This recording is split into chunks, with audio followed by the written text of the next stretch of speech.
Professor Ott, I was a minister for 21 years. I've given a lot of sermons, taught a lot of classes, heard a lot of sermons, sat in a lot of classes as a Christian, and the very subject matter that we're talking about today, boy, it doesn't really surface that often in intentional church programming.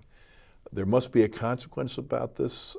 There must be things we can do about it. Can you comment on the reluctance, the ambivalence to address sexual-related issues in churches? Well, there's at least a number of aspects to this, but the first I will say is that because sexuality is so taboo in Christian contexts, it often becomes this thing that everybody's always talking about, right? I mean, just from the sexual orientation debates we can see across denominations, it becomes such a heated issue because we don't talk about it that often, because we don't even know how to talk about it. So many clergy have issues with pornography.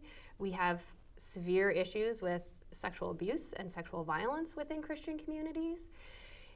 Keeping it taboo allows the power of it in certain times to create great harm for people. I grew up Catholic, and I think probably the one taboo subject I heard about a lot was masturbation. I heard lots of myths about it that are not true at all.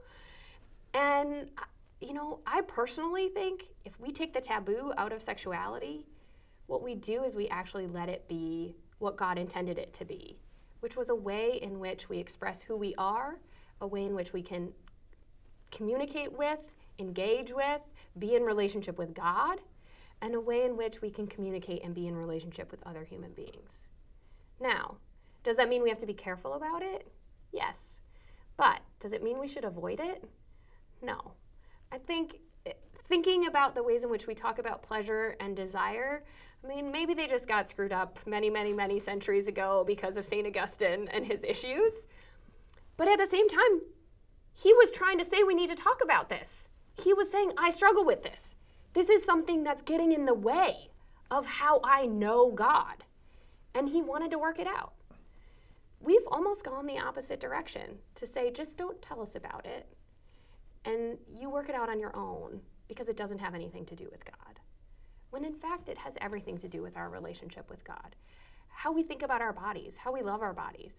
We believe in a God who was embodied, who was incarnated. God knows what it feels like to be in a body. So why we wouldn't want to talk about those issues, to bring them into our conversations, to ask what kind of theological meaning and direction they give our lives, is always baffling to me. I think we just need help doing it. We need someone to give us permission to say it's okay to have those conversations. It's okay to fail at them sometimes. We fail at all kinds of other conversations we have as Christians. Why not this one? But that we want to strive to have better communication.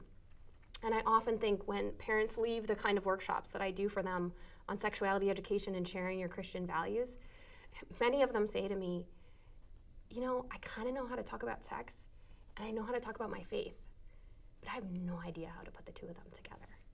And so I see it as my job to give them permission to put them together, but also to think creatively about ways in which they can put them together, tell their Bible stories, talk about the relationships they had, talk about the meaning of church in their lives, why it helped them have good relationships. All of that is putting sex and faith together in the way that we talk to our children and our teens.